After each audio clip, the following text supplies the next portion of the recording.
What's up guys, welcome back. Another tutorial. Stephen Wommack is my name. Thanks for tuning in. If you haven't already, subscribe to my channel, of course. Hit the notifications button so you don't miss any of my Instagram looks, Instagram tutorials. Today I want to be talking about somebody really special because me, myself, I don't know if you can see it in the background right here. I love his music and you guys have been requesting his Instagram filter. We're talking about Drake today. I haven't really noticed that he has one particular filter that he uses or one look that he uses all the time, but he has a few pictures which look similar in terms of edit. So that's what I want to be talking about to you today, showing you how to create that, let's call it Drake look. And as I said, I myself, I'm enjoying it a lot, so can't wait to show you. Just before I show you, check out my website. I have presets for you guys that you can just slap over your pictures to make them look great. I've made male packs, female packs, and also everything together, and some of the best of my YouTube tutorials. I've also made presets for you, so you don't have to follow the whole video. You can just slap your preset on and it'll be quick and ready in no time. Also, if you need anything from me, please DM me on Instagram. My name is @StephenWommack. I'm happy to talk to you guys. Now let's get started. Now, first of all, we open up the Lightroom app, and once it's loaded, we want to choose a picture. I chose this picture of me in the kitchen because I took it with flash. So to get the Drake look, it's really important to take your pictures with flash because he takes them with flash all the time. And I think he takes them with film cameras, but in this case, we're trying to use digital pictures and edit them so at the end they look like they have that film look, that Drake vintage camera film look. So make sure to take them with flash.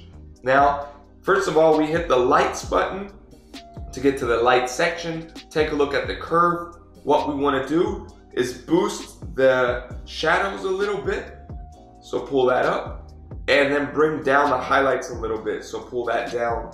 And now we want to make sure that we still get that little S curve. So we pull down the second spot to where the lines cross. And then the third spot also up to where the lines cross so that we get a little S curve here with the highlights pulled down and the shadows boosted up a little bit. So once you have this, we're done with the curve. Now we boost the exposure to about plus 0.42.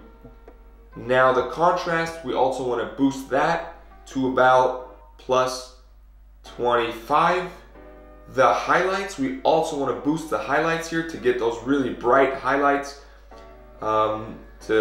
just to underline the flash a little bit to about plus 60, 69 is good.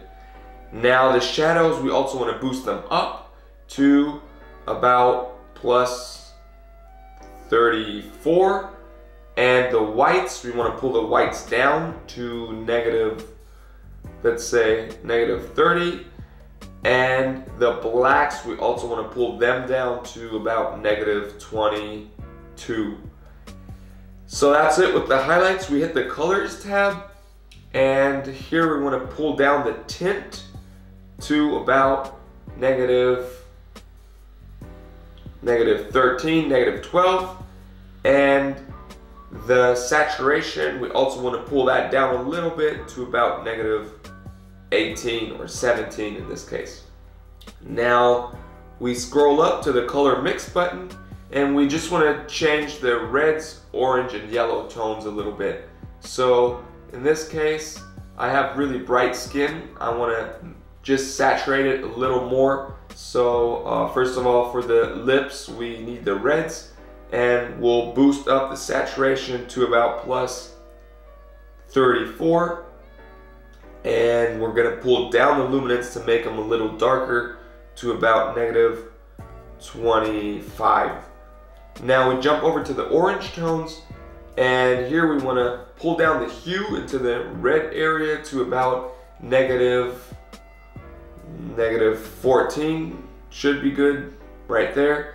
And the saturation, we want to boost that up to about +34. Now we jump over to the yellow tones. What we want to do here is pull down the hue into the orange all the way to -78, and the saturation, we want to boost that a little bit to about +20 is perfect. Now we're done with the colors here. We jump over to the effects tab, and we want to pull down the clarity to about -11 just to soften out the image a little bit, and then we want to dehaze up to about +17, and that looks good here. And what we want to do now is to get that vintage effect, we want to pull up the grain to about 40. You don't really see it too much, but if you zoom in later on, it really gives that nice grain analog film look. Now we're done here. We scroll up to the split toning, and this is where we get the colors vintage.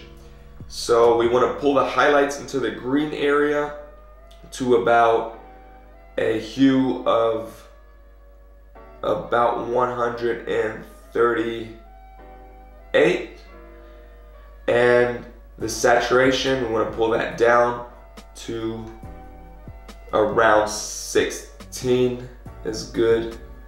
So right there, 137, and well, now we hit 12, but that's fine too. And now the balance, what we want to do here is pull that down to about -31, just to soften it out again a little bit. So we're done here. We scroll over to the detail button, and what we want to do here is noise reduction to about 37, and also color noise reduction to about 36. And there you have it. There's a little before and after right here. That's it, guys. It's the Drake look, or let's at least call it the Drake look. I hope you like what we came up with, and I hope you followed along and also got similar results. Once again, check out my presets I made for you guys under this video on my website, and also always just send me an Instagram DM at Steven Wommack, or just comment below the video, and I try to answer and talk to all you guys. Thank you so much for the love and support. I've got 18,500 subscribers now, and I can't believe it. See you next time. Thanks for watching. Peace.